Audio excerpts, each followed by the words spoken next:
శ్రీమాత్రే నమః. సద్గురు జ్యోతిష్యాలయం వారి యొక్క విశ్వావసునామ సంవత్సర 2025 మార్చి 29 నుండి మొదలు పెడితే మళ్ళీ 2026 మార్చి 28 వరకు వచ్చే ఈ తెలుగు నూతన సంవత్సరంలో వచ్చినటువంటి సంవత్సర రాశి ఫలితాలని మనం ఇప్పుడు తెలుసుకోబోతున్నాం.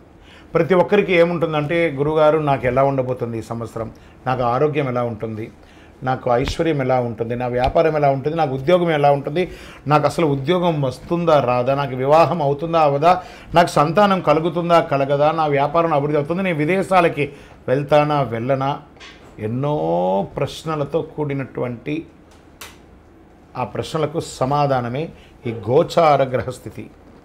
ఇందులో మళ్ళీ చెప్తున్నాను, గోచార గ్రహస్థితి మీ యొక్క వ్యక్తిగత జాతకానికి ఒక 30 నుంచి 40% మాత్రమే వర్తిస్తుంది. మీరు పుట్టినటువంటి ఆ లగ్నం, మీ యొక్క టైం ప్రకారం ఒక లగ్నం ఉంటుంది, మీ నక్షత్రం ఉంటుంది, మీ పాదం ఉంటుంది, దాని ప్రకారంగానే సంపూర్ణ జాతకాన్ని తెలుసుకోవడం కుదురుతుంది. నేను చెప్పే ఈ గోచార ఫలితాన్ని కొంతవరకు తీసుకోండి. తర్వాత మీ యొక్క వ్యక్తిగత జాతకాన్ని మీ పరిసర ప్రాంతాల్లో ఉన్నటువంటి గురువులను సంప్రదించండి. గురుగారు నాకు ఈ సంవత్సరం ఎలా ఉంది, నాకు జాతకం చెప్పండి అని వారి దగ్గర అవసరమైతేనే తెలుసుకోండి. మళ్ళీ చెప్తున్నాను, ప్రతి దాంట్లోనూ ప్రతి ఎపిసోడ్లోనూ నేను చెప్తూ ఉంటాను, జాతకం పడుతున్న వర్షానికి ఒక గొడుగు మాత్రమే, కానీ జాతకం జీవితం కాదు. మీరు మిమ్మల్ని నమ్మండి, మీ ఇష్టదైవాన్ని నమ్మండి, మీ కులదైవాన్ని నమ్మండి, మీ జీవితం బాగా ఉంటుంది. మరి లేదు గురుగారు మేము మీ దగ్గర తెలుసుకోవాలనుకుంటున్నామని చాలామందికి ఉంటుంది కదా. మా దగ్గర తెలుసుకోవాలనుకుంటే కింద కనబడుతున్న మా నంబర్కి మీ పేరు, date of birth, time of birth, place of birth WhatsApp చేయండి, కాల్ చేయకండి. అది చూసిన తర్వాత మా అడ్మిన్స్ మీకు రిప్లై ఇస్తారు. విజయోస్తు. సింహరాశి వారు మఖా నక్షత్రం, పూర్వా ఫల్గుణి నక్షత్రం, ఉత్తరా ఫల్గుణి నక్షత్రం యొక్క మొదటి పాదంలో ఉన్నవారు సింహరాశి వారిగా పరిగణించబడుతున్నారు.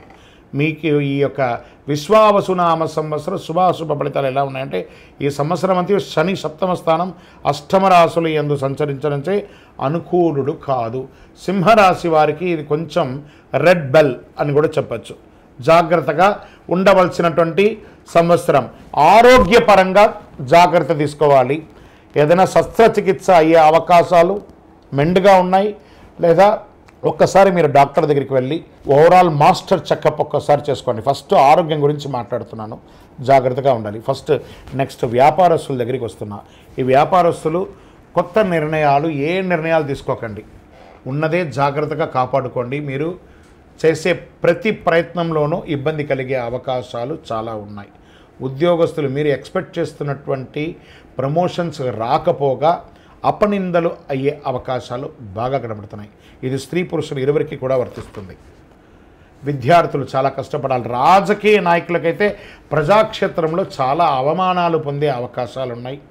మీరు ఎప్పటి నుంచో ఎక్స్పెక్ట్ చేస్తున్నటువంటి నామినేట్ పదవులు కానీ ఇవన్నీ వచ్చే అవకాశాలు కాస్త చేజారిపోయే అవకాశాలు ఉన్నాయి. కోర్టు వ్యవహారంలో నెగిటివ్గా వచ్చే అవకాశాలు ఉన్నాయి. భార్యాభర్తల మధ్య సఖ్యత లోపం అవుతుంది. ఇవన్నీ కూడా చూసుకోండి. ఇక్కడ మార్గశిర శుక్లమైందు గురువు దశమ వ్యయరాశులుగా సంచరిస్తున్నారు. వృత్తి, ఉద్యోగ, వ్యాపారాలందు తరచుగా చిక్కులు, ఆస్తి నష్టం ఇవన్నీ కూడా అయ్యే అవకాశాలు ఉన్నాయి. ధన వ్యయం విపరీతంగా అవుతుందని కూడా చెప్తున్నారు. గౌరవ నాశనం కూడా చెప్పడం జరుగుతుంది. చేసిన ప్రయత్నాలన్నీ కూడా కీర్తి, వృద్ధి, బలము, తేజస్సు, విరోధి నాశనం కూడా సంవత్సర ద్వితీయంలో కాస్త ఉపశమనం కలిగిస్తుందని చెప్పచ్చు. రాహు సప్తమ అష్టమ రాశులతో, కేతు ద్వితీయ జన్మరాశులతో సంచరించే అకారణ కలహం, అపనిందలు ఇవన్నీ కూడా జరిగే అవకాశాలు. వృధా వ్యయములు, వృధా వైరములు, తరచుగా ఇబ్బందులు, మాట అదుపు తక్కుతూ ఉండడము, ఆరోగ్యం చక్కగా ఉండకపోవడం, కలత్రంలో భార్యాభర్తల మధ్య కలత్రంలో కూడా విభేదాలు ఏర్పడే అవకాశాలు బాగా ఉన్నాయి. జన్మ ద్వితీయ రాశిలందు సంచరించితే చాలా జాగ్రత్తగా ఉండాలి కుజుడు. సరే, నక్షత్ర ప్రకారం ఎలా ఉంది అని అంటే, మఖ వారికి సంవత్సరారం తిరిగి భాద్రపద బహుళం నుండి మాఘ పూర్వార్థం వరకు నైదన తారయందు శని, సంవత్సరాంతం నుండి కార్తీక బహుళం వరకు నైదన తారయందు రాహువు సంచరిస్తున్నారు. పూర్వా ఫల్గుని వారికి అంటే పుబ్బా నక్షత్రం వైశాఖ బహుళం నుండి భాద్రపద బహుళం వరకు, తిరిగి మాఘ బహుళం నుండి సంవత్సరాంతం వరకు నైదన తారయందు శని, ఆషాఢ బహుళం నుండి సంవత్సరం వరకు జన్మతారయందు కేతు సంచరిస్తున్నారు. జాగ్రత్త. ఉత్తరా ఫల్గుని వారికి సంవత్సర ప్రారంభం నుండి ఆషాఢ బహుళం వరకు జన్మతారయందు కేతువు సంచరించడం.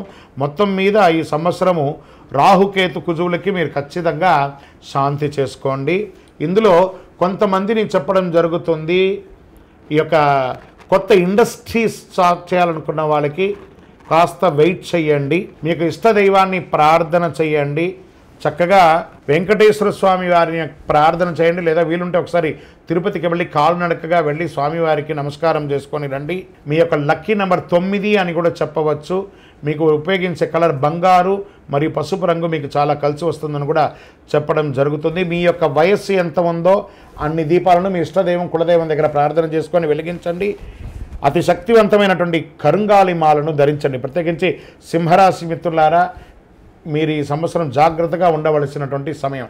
ఎందుకంటే మీకు అష్టమ శని ప్రారంభమైంది కాబట్టి శని అనుకూలంగా ఉండడానికి కరుంగాలి చాలా ఉపయోగపడుతుంది. చక్కగా ఈ కరుంగమాలి మాల ధరించి ఆయురారోగ్య ఐశ్వర్య భోగభాగ్యాలతో ఉండండి. విజయవస్తు. ద్వాదశ రాశుల్లో ఉన్నటువంటి మీరు ఆయురారోగ్య ఐశ్వర్య భోగభాగ్యాలతో ఉండాలని అఖిలాండ కోటి బ్రహ్మాండ నాయకుడు శ్రీ ధర్మశాస్త్ర అయ్యప్ప స్వామి వారిని సదా సర్వకాల సర్వావస్థలందు మీకోసం, మీ క్షేమం కోసం ప్రార్థన చేస్తున్నాం. మీరు తిరుపతికి వచ్చినప్పుడు మన అయ్యప్ప స్వామి వారి 18 అవతారముల దేవాలయం జీవకోన తిరుపతిలో ఉంటుంది. రైల్వే స్టేషన్ నుండి, బస్టాండ్ నుండి 3 కిలోమీటర్ల దూరంలో. ఒక్కసారి పుట్టినందుకు ఒక్కసారైనా అందులో అడుగుపెట్టండి. అందులో 27 నక్షత్రాలను కూడా ప్రతిష్ఠ చేయబోతున్నాం త్వరలో. మీరు వచ్చి దర్శనం చేసుకోండి. మీ యొక్క దోషాలన్నీ తొలగి ఆనందంగా ఉండండి. వందే మాతరం, వందే మాతరం, వందే మాతరం. శరణమయ్యప్ప.